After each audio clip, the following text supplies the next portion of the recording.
Nous sommes ici pour une discussion sur la foire de Francfort. Et donc, je voudrais d'abord commencer par remercier Jürgen Boss, qui est le PDG de la foire de Francfort, d'avoir accepté de venir à Paris pour parler de la foire, de ses projets, des changements, de ce qui évolue dans cette très grande manifestation. Manuel Carcassonne, qui est donc PDG de Stock, et qui est un habitué de la foire et des foires internationales en général, et de l'activité internationale de l'édition française, et Solène Chabanet, qui est directrice du service des droits étrangers d'Albin Michel, et qui donc forcément connaît très bien la foire de Francfort, ainsi que d'autres foires. Peut-être dans un premier temps, pour resituer quand même le sujet, je voudrais demander à Jürgen Boss simplement de nous donner un peu une idée de ce qu'est la foire de Francfort, de son point de vue finalement. Qu'est-ce qu'elle incarne, qu'est-ce qu'elle représente, peut-être quelques chiffres sur la participation à la foire. Merci beaucoup. Thank you very much for having me here. Yeah, it's my first time actually talking to the French publishing outside of Frankfurt. Yeah, I met a few people for dinners, lunches, but not really in such a format. So thank you again. Most of you might have been to Frankfurt, but usually what you get out of Frankfurt is what you see in Frankfurt, and there are a lot of things which aren't visible. When I left publishing, I used to work in STM, scientific publishing, for many years, working for an American publisher, John Wiley & Sons, and I was heading their German operations. I've only seen Hall 8 for many years. I didn't see anything else. So my Frankfurt was the scientific world, the English language world, but not the rest, the literary world I didn't see in Frankfurt. So when I was asked to run Frankfurt, I thought this would be another challenge, but I never knew how complicated and how difficult it would get. For me in 2005 it was a rights marketplace. It was a literary festival on the weekend. I was talking to my international distributors. I met a few authors, a few librarians. But yeah, this was my world at that point of time. But what I didn't know at that time was that actually people from 150 countries come as trade visitors to Frankfurt. And there are exhibitors from about 110 countries. And everybody has its own idea what he wants to get out of this. And especially I wasn't aware how political it can get to have people from 150 countries who define themselves by their language, by their writers, their national identity, and how challenging it can be to have so many different people in one place for 5 days. So it took me like 2 years to actually arrive there. I also inherited some guest of honors, Korea, the Catalan culture, but then we were able actually to start reinventing the book fair every year. So the book fair is changing every year. When I started in publishing more than 35 years ago, we had the first Xerox machine, copy machines. And everybody at this point already thought this would be the end of the world of publishing. When I started with the book fair, we had the long discussions about digital books, and it's going to be the end of our world as we know it. And it didn't happen 35 years ago, it didn't happen 12 years ago, especially when you see Frankfurt. We always stayed about the same size, about 300,000 people, about more than 7,000 exhibitors coming. What changed really, it became over the years more and more international. When I started we had like 60% German exhibitors and 40% international, and it's now the other way around. In some areas it's more than 70% coming from the international publishing community. Frankfurt really does belong to the international publishing community. It's only by accident in Germany. But it has been there for 700 years. But so.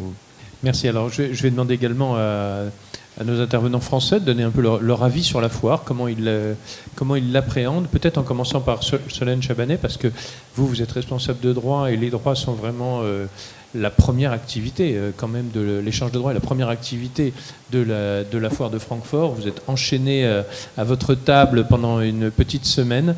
Donc quelle est votre perception de la foire d'une manière un peu générale? Évidemment, c'est le moment culminant de l'année pour les sessionnaires de droit. C'est vraiment le rendez-vous premier et fondamental pour rencontrer nos partenaires. Donc moi, je compte plus en année civile, je compte en année Francfort. Ça rythme complètement mon travail. Et puis, bon, il faut aussi voir l'aspect festif, quoi. C'est la fête du livre, c'est l'occasion de voir nos confrères. Et voilà, c'est donc beaucoup de travail, mais aussi beaucoup de plaisir de retrouver les uns et les autres tous les ans à cette occasion. Pour vous, il y a une différence importante entre la foire de Francfort et d'autres foires auxquelles vous ou des personnes de votre service participent? Oui, effectivement, il y a une vraie multiplication des foires. Pékin est désormais très important, Londres également. Il y a aussi des foires spécifiques pour certains domaines, comme Angoulême pour la bande dessinée ou Bologne pour la jeunesse. Donc il y a beaucoup de foires locales et spécialisées. Mais je dirais que Francfort est vraiment le rendez-vous. On se retrouve tous à Francfort pour tout domaine, la littérature générale, mais aussi les autres domaines. Donc c'est vraiment incontournable. Et puis c'est l'occasion d'échange de droits, mais c'est aussi, je dirais, une vitrine de notre travail, puisque c'est l'occasion pour nous de faire la promotion aussi de nos auteurs. On peut souvent inviter des auteurs à des occasions précises pour leur faire rencontrer leurs 30, 40 éditeurs étrangers, comme on a pu le faire par exemple avec Éric Emmanuel Schmitt à l'Opéra de Francfort, au Alte Oper, où nous avions organisé une soirée avec tous ces éditeurs pour la publication de son ouvrage sur ma vie avec Mozart dans 20 pays simultanément. Donc voilà, je dirais que Francfort, ça reste, malgré cette multiplication des foires, incontournable et pour les droits et aussi pour créer du lien entre nos auteurs et leurs éditeurs étrangers. Manuel Carcassonne, est-ce qu'il y a ainsi plusieurs usages de la foire de Francfort? Oui, parce qu'il y a l'usage... D'abord, à Francfort, il y a la réalité, il y a la mythologie, parce qu'à Francfort, moi, ça doit faire aussi ma 27e année, je pense, quelque chose comme ça. Et en fait, on se dit toujours, on ne va pas y aller, ça va nous prendre du temps, ça coûte cher, ça coûte quand même assez cher. Et puis finalement, on continue d'y aller, et finalement, la possibilité qu'offre Francfort persiste totalement. C'est-à-dire que moi, généralement, j'arrive, comme toujours d'ailleurs partout, mais d'assez mauvaise humeur, et au bout d'une demi-heure, je suis toujours épaté par le nombre de gens qui y vont, par le nombre d'interlocuteurs qu'on a qui y vont, et par tous les possibles qui ne sont pas finalement ceux de la foire de Francfort, mais ceux d'à côté de la foire de Francfort. C'est-à-dire, je m'explique, il y a les sessionnaires de droit qui sont quand même un peu les stars de Francfort et qui sont effectivement rivés, attachés, cloués à leur table par leur métier d'abord et aussi par finalement comme la très très grande densité de rendez-vous. C'est des rendez-vous, je pense qu'ici il n'y a que des professionnels qui savent, mais c'est des rendez-vous de 9h du matin à 17h, 18h, et puis il y a l'après. Et dans ce Francfort Off, en fait, il y a vraiment beaucoup de rencontres. Chaque année, je me dis, je ne vais pas faire de rencontres, je ne vais pas entendre parler de choses, ça va encore être des rendez-vous. Et en fait, à chaque fois, il y a toujours des rencontres qui se font en dehors du cercle même de la foire de Francfort. Dans les dîners, qui sont vraiment importants et sympathiques, dans les cocktails. Pour ceux qui sont maintenant plus jeunes que moi, dans les après-cocktails. Jadis, j'ai beaucoup traîné jusqu'à 3h du matin, 4h du matin, même parfois d'ailleurs toute la nuit. Bon, là, j'avoue que je le fais moins. Franchement, j'ai du mal à retrouver ma chambre sinon. Et c'est là qu'on fait quand même beaucoup de rencontres. Et c'est des rencontres hasardeuses, mais c'est souvent les meilleures. Alors avant qu'on en vienne vraiment à l'évolution de la foire et à l'évolution de ses différentes missions, je pense que ça serait intéressant qu'on fasse un point sur le bilan de l'invitation d'honneur de la France, parce que l'année dernière, la France a été l'invité d'honneur de la foire de Francfort. C'est un système qui existe depuis très longtemps à Francfort, d'inviter chaque année un pays. Quel bilan vous en tirez, Manuel, Solène ? En termes de sessions, les sessions aux éditeurs allemands sont restées constantes en ce qui nous concerne. Il n'y a pas eu d'augmentation des sessions en prévision de la foire. Donc je dirais qu'il n'y a pas eu comme ça un effet d'appel, d'achat de la part des éditeurs allemands. En revanche, il y a eu vraiment, je dirais, une concentration des efforts pour la promotion des auteurs français. On en parlait juste avant l'intervention, il y a à peu près 70 auteurs qui étaient invités dans la liste officielle et puis d'autres qui étaient invités directement par leurs éditeurs. Et je pense que ça a permis dans les médias allemands une vraie promotion de toute la création éditoriale française dans toutes ses acceptions. Et je dirais que nous, nos auteurs, étaient très contents de ce bilan. Deux d'entre eux, dont Pierre Lemaître, étaient invités pour le lancement par Clède Cotta de la traduction de 3 jours et une vie. Amélie Nothomb a fait beaucoup de choses sur le pavillon français, et ça a été beaucoup relayé par la presse allemande. Donc je dirais que en termes de caisse de résonance et de visibilité de la création littéraire française, c'était très positif. Est-ce que ça joue aussi le rôle de caisse de résonance dans l'édition internationale ou ça se limite à l'Allemagne ? Je pense en l'occurrence que là, l'idée c'était quand même vraiment de toucher les lecteurs allemands.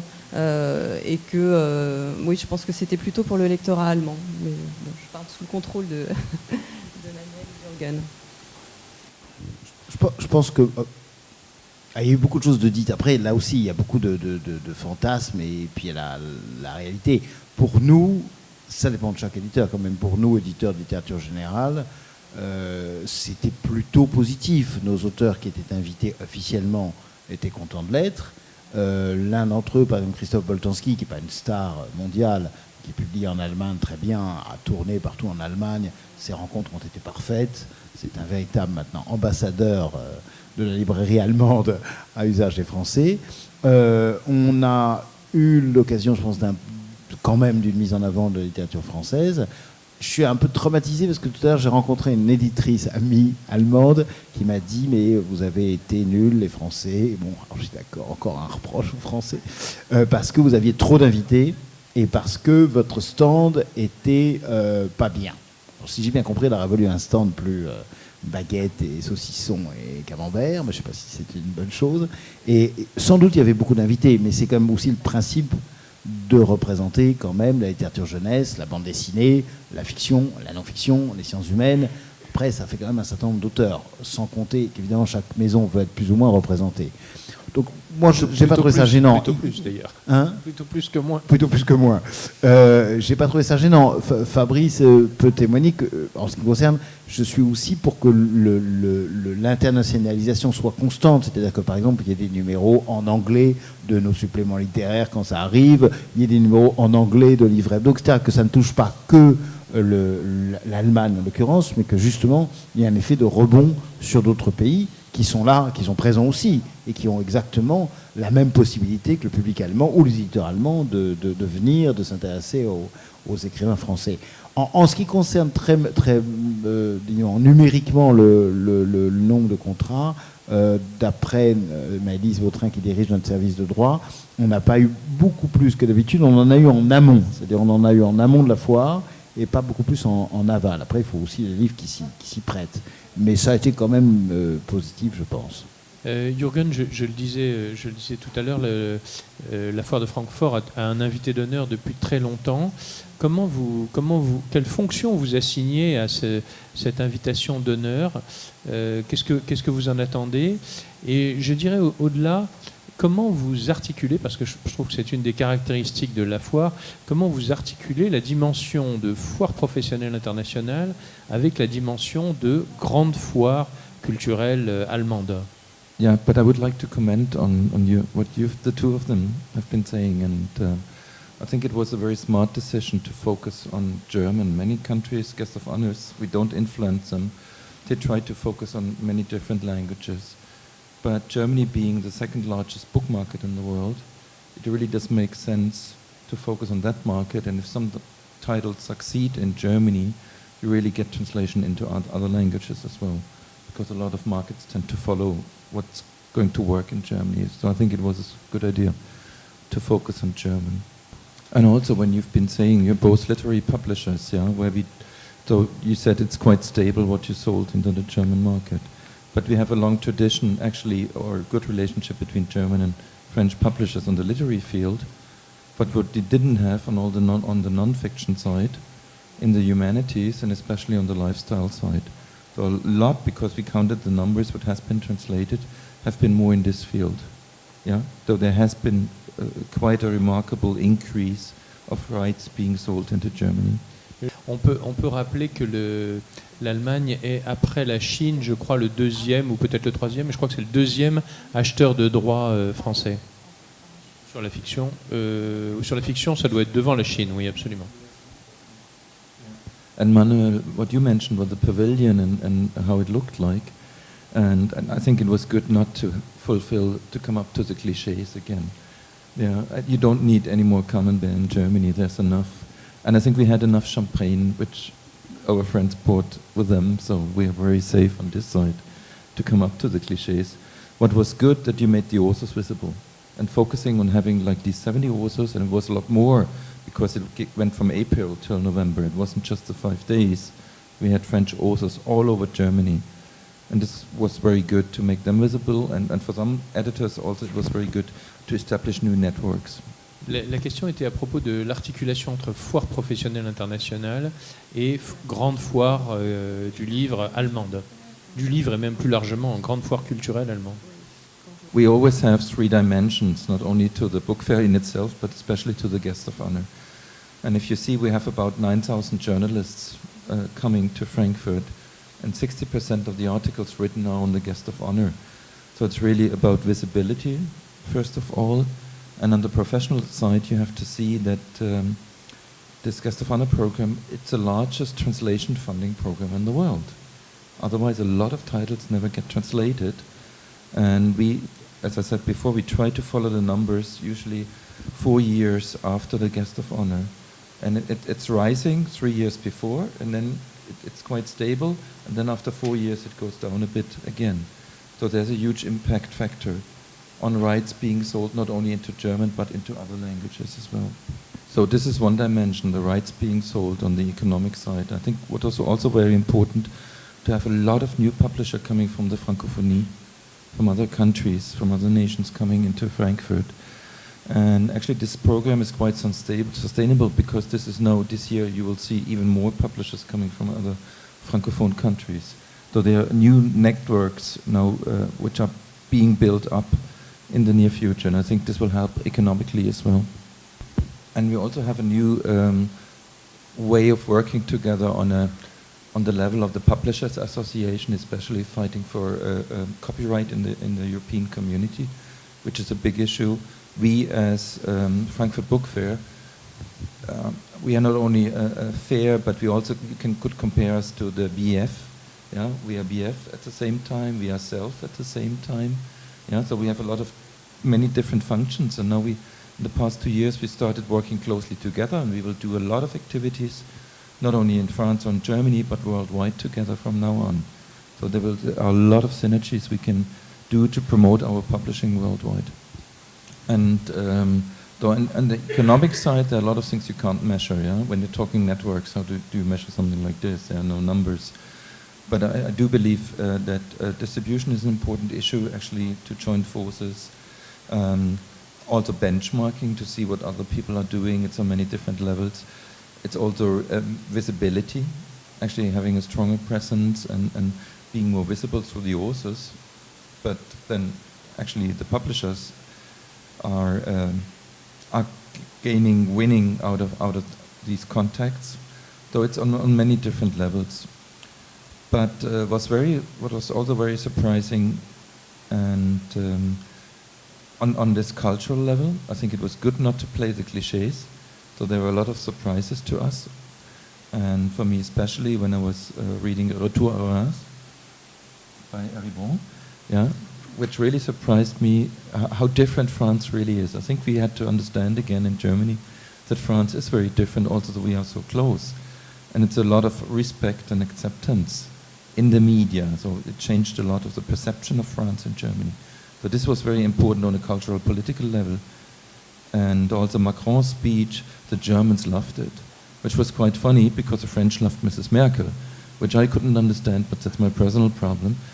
But actually seeing how much impact he puts on culture, which we don't have, also made a huge, did influence actually German media and the way we see a lot of things. So it's on many different levels. It's on an economic level and a cultural, political level. It was very influential for us. Last week I've been to Georgia, this year's guest of honor, and I had a Norwegian author, which is next year's, and I had a French author with me, Michel Houellebecq.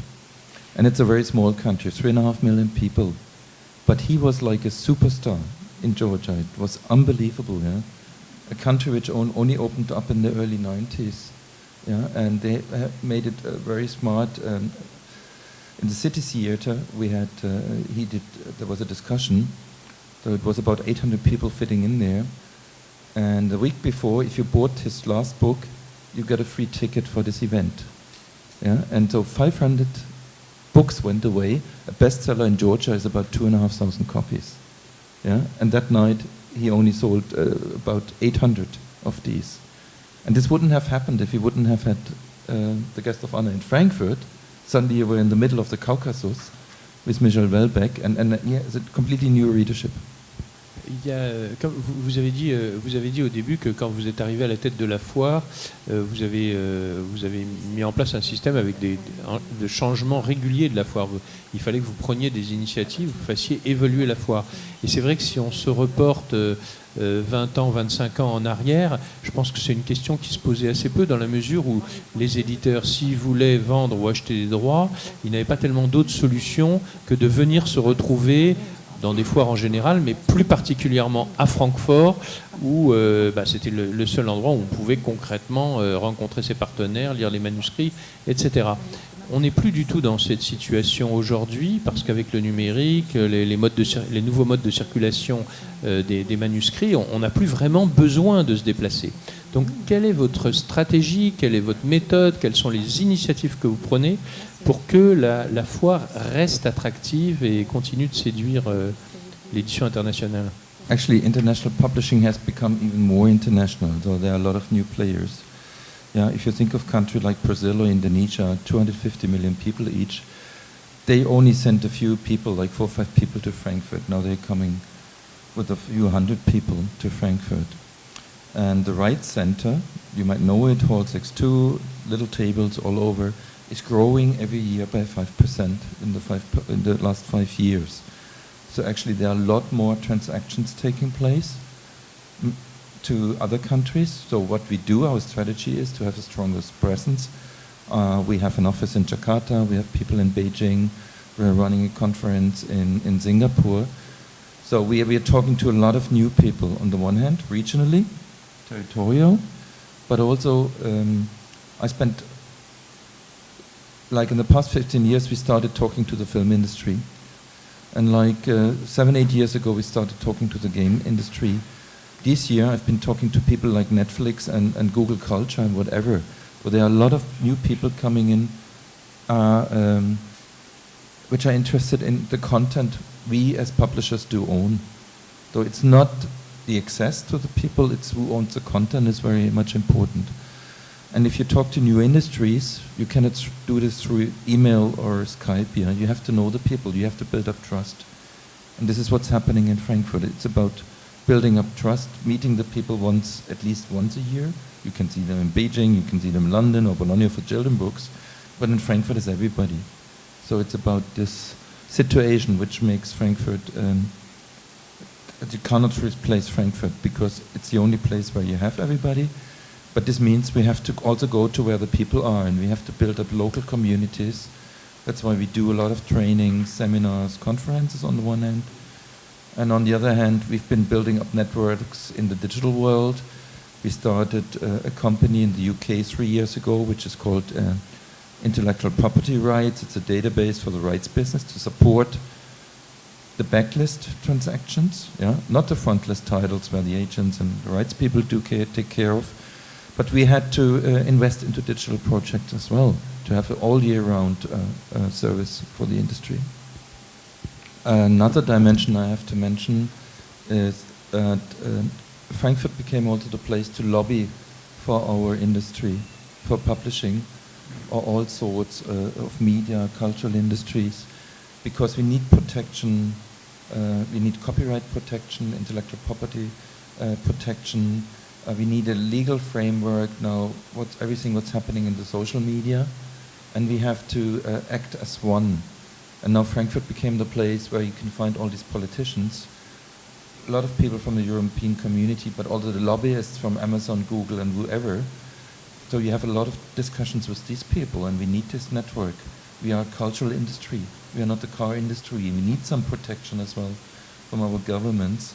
And Frankfurt became the place to lobby. But a lot of head of houses spent a lot of time lobbying for publishing in Frankfurt with politicians from all over the world. Manuel Carcassonne, vous disiez tout à l'heure que malgré tout, vous vous posez chaque année la question de savoir si vous allez y aller ou pas. Comment vous percevez l'évolution de la foire, de son rôle? Est-ce que d'ailleurs vous y allez avec des équipes toujours aussi importantes, ou est-ce que ce sont toujours les mêmes types de personnes de l'équipe qui viennent, le même type de profil dans l'équipe qui viennent à Francfort? Je rappelle que ça tombe quand même pendant le mois d'octobre et qu'à Paris, on commence à s'occuper d'un certain nombre d'autres sujets, dont les prix littéraires par exemple. Donc généralement je râle un peu, mais une fois que j'y suis et une fois que les choses se font, je suis au contraire très, très content. Je veux dire, je crois à deux choses importantes. D'une part, je ne crois pas, je n'ai jamais cru d'ailleurs au rapport intermédiaire. C'est-à-dire que dans nos métiers, le fait de se voir et de se revoir est extrêmement important. En fait, plus on va multiplier les rapports numérisés, digitaux, les hologrammes. Un jour, on aura peut-être un hologramme de Fabrice Piot qui présentera un colloque de Livre Hebdo. Plus on va multiplier ça, plus la nécessité de rencontrer en personne les gens va se faire sentir. À tel point, moi, alors évidemment, je parle pour la littérature, hein, c'est quand même un peu différent. Je pense qu'il y a peut-être d'autres domaines de l'édition où c'est peut-être un peu moins vrai. Mais j'ai été très touché par un éditeur américain, un grand nom de l'édition américaine en littérature, à qui visiblement son patron ou son groupe, car malheureusement c'est probablement certainement un groupe, c'est un groupe en l'occurrence, a dit bah, tu vas plus à Francfort parce que ça coûte trop cher, parce que des États-Unis ça coûte trop cher. Et je l'ai vu, il était là, je dis bah alors tu as fait comment? Il m'a répondu bah, j'ai payé mon séjour. Et il voulait tellement venir, pourtant il pourrait s'en passer sincèrement, mais il voulait tellement venir, ça lui faisait plaisir, et ben il est venu à ses frais. Ce qui veut dire quand même que et il est vu pourquoi? C'est peut-être pas, sauf, je dis ça gentiment pour Jürgen, mais la vie de Francfort, le reste du temps en dehors de la foire, c'est pas forcément passionnant, on n'a pas le temps de faire grand-chose. Donc il est vraiment venu pour la foire, mais il est venu aussi, à mon avis, pour voir ses amis, pour voir les gens qu'il n'a pas l'occasion de voir tout le reste de l'année. Donc ça, c'est les rapports non intermédiaires, les rapports directs, à mon avis, sont extrêmement importants. La deuxième chose, c'est que je pense que, de manière générale, on est dans les droits, à mon avis, à la veille d'une forme de révolution, qui est que on va pouvoir peut-être toucher beaucoup plus de possibilités d'utiliser nos droits, de vendre nos droits, de céder nos droits, dans des domaines qui ne sont pas, évidemment, que les droits étrangers, qui ne sont pas que l'audiovisuel, mais qui vont peut-être devenir demain la vidéo, peut-être d'autres développements à travers le digital. C'est-à-dire qu'il y a toute une gamme, toute une palette de cessions de droits à inventer, à imaginer, qui n'est peut-être pas là aujourd'hui encore complètement, mais qui va l'être, à mon avis, très vite, et pour lequel nos métiers doivent s'adapter, doivent évoluer, les gestionnaires de droits, mais bien sûr les éditeurs, et Jürgen Boss dit quelque chose de très important, la protection des droits. Parce que tout ça, si on n'a pas les droits, vous avez remarqué qu'on parle de droits depuis tout à l'heure, mais si on n'a pas les droits, eh ben on n'a rien en fait. Donc il faut avoir aussi quelque chose à céder à une personne tierce. Solène Chabanet, comment a évolué au fil des années votre métier de responsable de droit à Francfort, enfin la façon dont vous travaillez à Francfort? Alors c'est vrai que rien ne remplace en effet le contact humain. On est dans un domaine où voilà, il faut se voir, il faut se parler, des livres, et que le contact électronique par mail n'est pas suffisant. Mais il est vrai qu'il est quand même, on est en contact permanent par email avec nos partenaires, ce qui n'était peut-être pas le cas il y a 10 ans, 15 ans, où la fréquence des rapports était peut-être pas celle-là. Et donc là, vraiment, on est en contact toute l'année avec eux. Mais bon, évidemment, l'humain dans le domaine de la littérature, mais aussi des sciences humaines, enfin dans tous les domaines qui sont balayés par cette foire, c'est primordial. Est-ce que vous avez des attentes particulières à l'égard de la foire? Enfin, est-ce que la foire elle répond à vos attentes telles qu'elle est organisée, ou est-ce que vous pensez qu'il y a des évolutions nécessaires? Oui, je pense qu'elle répond tout à fait à nos besoins de sessionnaires, puisqu'on l'a beaucoup dit, là, tout le monde va à Francfort. Après, je crois qu'en effet, les usages évoluent. Il y a des années de cela, en fait, la foire est du mercredi au dimanche. Et le samedi et le dimanche, c'est ouvert au public. Et jusqu'à il y a quelques années, les éditeurs restaient aussi le week-end pour faire les rencontres entre éditeurs. Et maintenant, ce n'est plus du tout le cas. Les éditeurs, en fait, arrivent dès le lundi et repartent dès le vendredi. Et le week-end est vraiment, du coup, complètement consacré aux lecteurs allemands. Et donc, je pense que ce serait intéressant que la foire ouvre peut-être un peu plus tôt pour que nous ayons l'occasion de faire nos rendez-vous dès le mardi sur nos stands, puisque là, actuellement, on fait nos rendez-vous de façon un peu informelle au fameux Frankfurterhof. Pour les habitués de Francfort, tout le monde connaît bien ce lieu. Donc, le centre des agents est ouvert désormais le mardi, mais pas les stands des éditeurs. Et donc ça, ce serait, je pense, important qu'on puisse commencer un peu plus tôt, puisque les coûts, en effet, Manuel le disait à l'instant, certains éditeurs américains ne se déplacent plus parce que leur groupe ne souhaite plus faire ce genre de frais, ou alors ils viennent juste pour 2 jours, et donc le week-end est assez déserté. Et donc je crois qu'il faut essayer peut-être de surfer sur cette vague d'une arrivée un peu plus tôt de tout le monde, en fait. Manuel, vous avez des attentes, vous aussi, par rapport à la foire? En termes d'organisation, on peut toujours effectivement faire des changements qui seraient certainement positifs. Moi, je dirais que la foire doit peut-être aussi avoir un volet plus justement de laboratoire d'idées. C'est-à-dire que, alors, la difficulté, c'est qu'on n'aurait pas forcément le temps d'y aller physiquement pendant qu'on est là, parce qu'on est quand même en rendez-vous toute la journée et généralement toute la soirée. Mais ça pourrait peut-être se faire d'une sorte de Francfort off. Ça pourrait se faire à un autre moment de l'année. Ça pourrait peut-être se faire sous une forme de délégation d'éditeurs, de décideurs de droit. Non pas 2 fois par an, mais peut-être qu'il y aurait une forme de laboratoire justement de droit, de tout ce qui est l'immense planète de la possibilité de vendre des droits autrement aussi, ailleurs, autrement, etc. Parce qu'il y a il faut bien le dire, un monopole de Francfort, hein, quand même. En fait, aucune autre foire n'a cette importance quand même. Je suis même frappé du fait que Londres, qui s'est développé, ne se développe quand même pas au point de sembler quand même une obligation. On le fait beaucoup pour les anglo-saxons, en ce qui nous concerne, hein, je crois, même si on voit évidemment d'autres éditeurs. Et quant à Paris, ça vaudra un autre forum de livre hebdo, parce que c'est pas une réussite. Donc voilà. Donc je pense que là-dessus, Francfort doit aussi faire des projections vers l'avenir.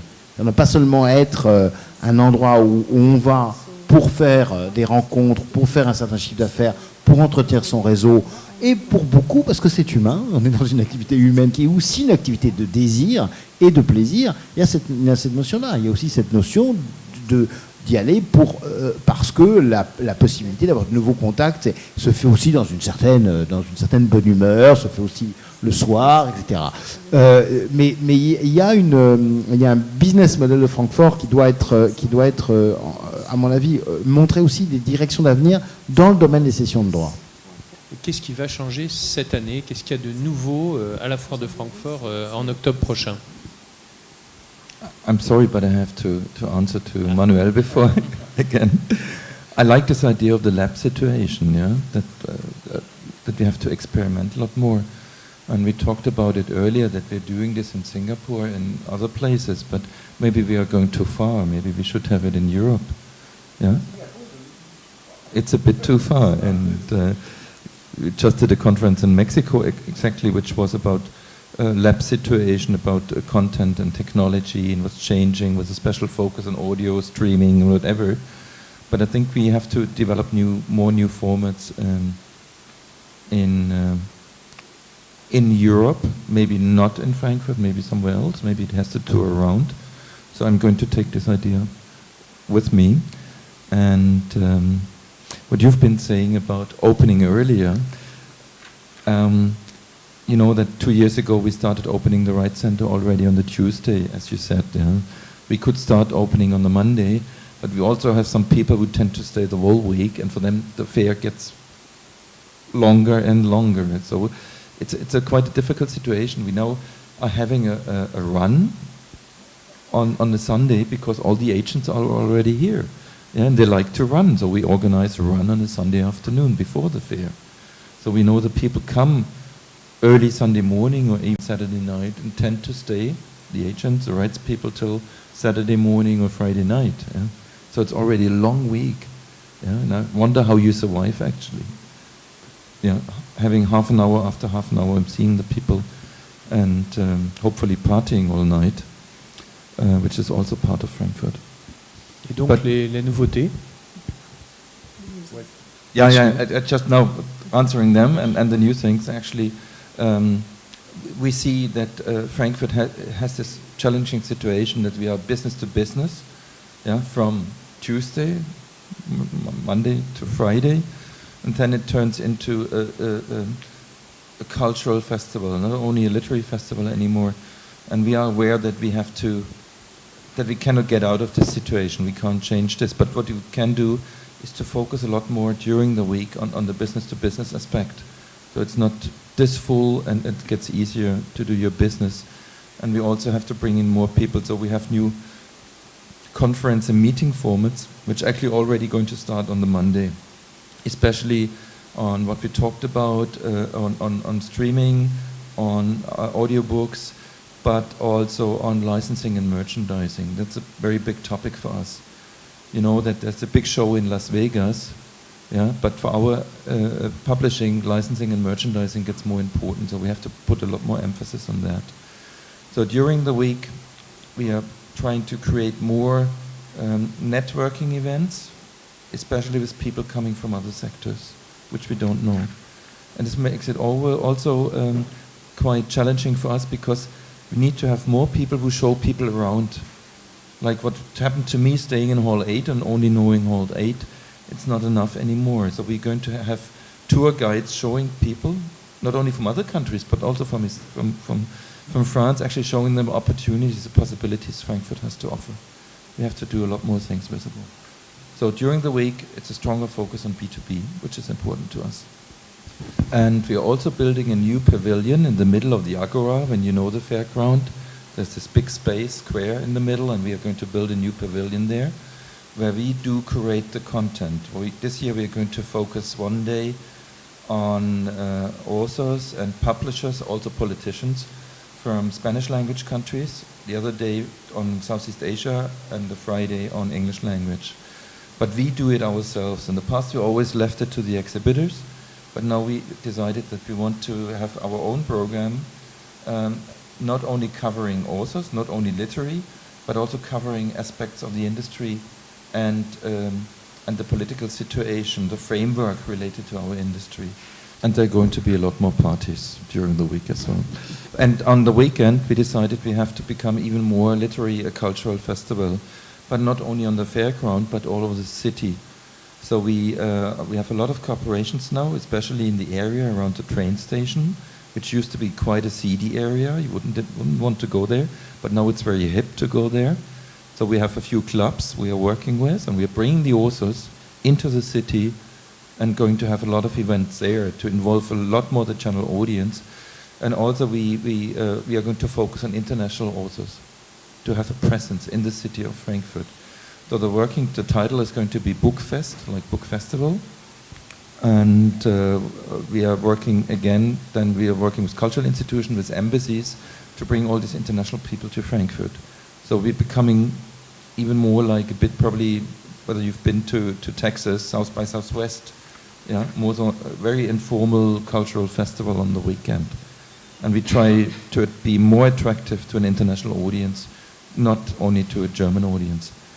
And not very many people do know it, that Frankfurt is the most international city in Germany, not Berlin. Yeah, but Frankfurt has people from 150 countries living there.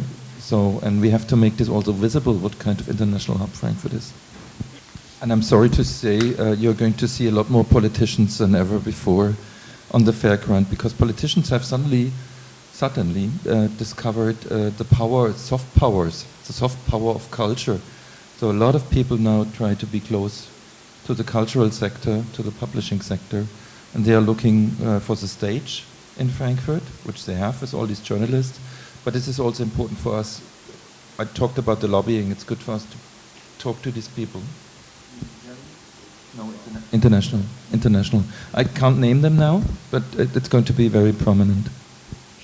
Donald Trump, Vladimir Putin. We are aware of that, and if you see the numbers, actually, when you look into the United States, I think 2.6% of the market is translations. Yeah, in Germany, in some categories, especially literary, it's up to 40%. It's translations. So it's a one-way thing. Yeah, we tend to buy from the Americans.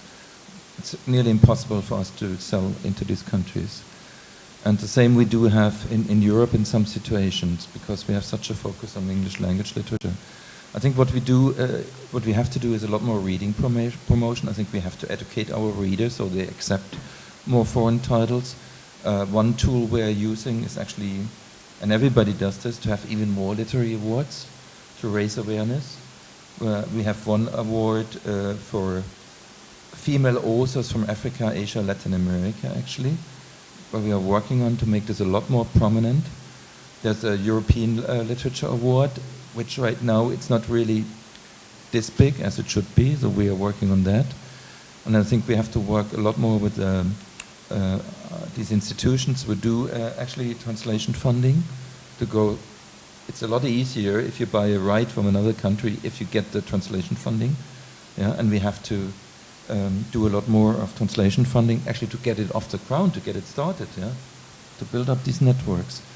And we also have several programs. Some of you might have attended them, like the fellowship invitation programs. Yeah, we have actually to train people how to work with foreign editors. And we have to bring more editors on the book fair.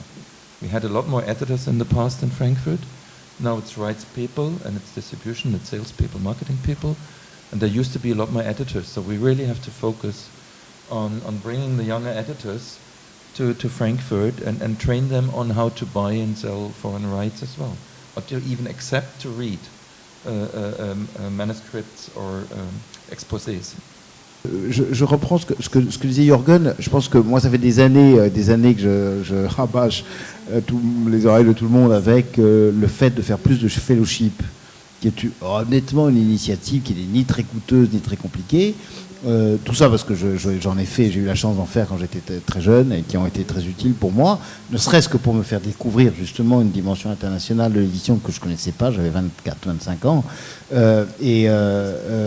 Aujourd'hui, ça s'est développé partout. Et je suis très content de voir que notre responsable de la littérature étrangère, qui est encore assez jeune, en fait à peu près 1 ou 2 par an. Donc ça veut dire que les fellowships, visiblement, c'est encore, par exemple, une des meilleures vieilles formules qui a son intérêt. Je pense qu'à la foire de Francfort, le fellowship est très apprécié. On peut encore, par exemple, on pourrait justement, parce qu'on parlait tout à l'heure des sortes de laboratoires d'idées ou de nouveaux marchés de droit, mais on pourrait, par exemple, trouver un fellowship qui serait justement moins traditionnel et qui serait axé là-dessus, faire découvrir des cessionnaires de droit, des jeunes éditeurs, des vieux éditeurs, par exemple des horizons tout à fait nouveaux de cession de droit. Ce que disait d'ailleurs Jürgen de Netflix est intéressant, parce que voilà, aujourd'hui il cite plus facilement Netflix qu'il ne citerait tel ou tel nom de groupe d'édition, y compris mondiaux. J'en profite pour signaler d'ailleurs que nous avons publié dans Livre Hebdo il y a quelques mois une enquête d'Isabelle Contreras sur le développement de ces fellowships qui sont effectivement plutôt en vogue. Solène Chabannet. Ce qui prouve vraiment que les gens ont besoin de se voir, hein, parce que sinon ils ne seraient pas en vogue. C'est quand même une formule qui est ancienne, mais qui a été reprise et qui a été totalement remise au goût du jour. Solène Chabannet, ça vous inspire des réflexions, cette question sur l'Europe, le déséquilibre des échanges avec l'anglais ? Oui, ça c'est le serpent de mer des cessions de droit, le déséquilibre et la difficulté de vendre les droits de nos titres aux éditeurs anglo-saxons. Je nuancerai un petit peu. Beaucoup de presse universitaire américaine viennent à Francfort Donc on les voit, ils sont très acquéreurs des sciences humaines françaises, donc ça c'est quand même une réalité. Et puis les éditeurs américains, il y a quand même aussi eu des succès français en langue anglaise récemment, et donc il y a aussi, je pense, un nouvel attrait. On a beaucoup dit, après la vague du polar scandinave, il y a le polar français, donc ça je crois aussi que les éditeurs anglo-saxons ont plus d'appétence dans ce domaine-là. Bon, il y a des choses en effet à développer de ce côté-là, et je crois que les éditeurs anglo-saxons sont pas si fermés qu'on veut bien le dire. Mais c'est vrai que la foire de Francfort nous permet d'avoir des contacts avec nos voisins européens, les éditeurs asiatiques. Donc c'est le lieu parfait des échanges internationaux et pour faciliter les sessions du français vers d'autres langues, y compris des pays voisins. One of my predecessors, Peter Weitas, he started a network of book fairs, I think 25 years ago. And it's 15 of the most international and also B2B book fairs. And we meet every 2 years. They meet every year in Frankfurt. And every 2 years we spend a week together. The last time it happened like 3 weeks ago in Sweden. You had people from Taipei, from Mexico, from all over the world joining. And actually, it's not like it's a competition. We actually share ideas. And I'm going to send some people from my staff now to Sweden as an exchange program to learn how they do work with their audience. Yeah, and they're going to send people to me. We trained the people in Mexico. So it's really, we do try to learn from each other. It's not that we can really make, it's not money out of book fairs. Yeah, usually you have support by governments. Frankfurt is a bit special. We are owned by a publisher association. We are not in to maximize profit anyway. But also, having started book fairs, in the recent years, we started a book fair in Cape Town, we started in Abu Dhabi, helped develop these book fairs, joint ventures with local publishers association. We really realized this is not what we can do, yeah, because you have to be close to the cultural scene and to the politicians, because you need the support if you run local book fairs, and that's not us. Yeah, we cannot run a book fair in Malaysia from Frankfurt. This we really found out that it's not what we are going to do. We do a lot of consulting. We try to support. We run conferences in other book fairs. Yeah, but I really do believe that every book fair, if it wants to be international, has to find its really own focus. Frankfurt is everything. It's way too big anyway, yeah. But that's the way it is. We have to cover everything, so sometimes it's very difficult, yeah. But there are other book fairs who found a way. I think Guadalajara in Mexico, it became very important for the Spanish language distribution market, yeah. So they have their unique focus, and it's very prominent for Spanish language writers. Bologna as a children book event is focused. London is focused on English language rights and B2B only. So it's if we talk to other book fairs, then we always recommend to find, if they want to be international, then they have to find their very special focus. And we would always be willing to help develop this. Is this a sort of an answer? Yeah, we are not going to develop any other book fair worldwide. I think Frankfurt is big enough for our team, but also for the world of publishing. We might be interested in intellectual property events only, where we bring people from other industries together. These are formats we already started, as I said, in Mexico, Singapore, and other places. But this is not going to be a traditional book fair. It's not like exhibitors buying square meters. It's more like bringing 300, 400 people together. What you said, it's more a lab situation. And maybe one day a conference format, another day matchmakings, and meeting local people from different industries. This is where we are focusing on. And it always has to support also Frankfurt. Bon, il me reste à vous remercier tous les trois et à remercier notre interprète pour cette traduction qui a été très utile. Et donc, je vous invite tous à venir boire un verre et poursuivre l'échange de manière plus directe.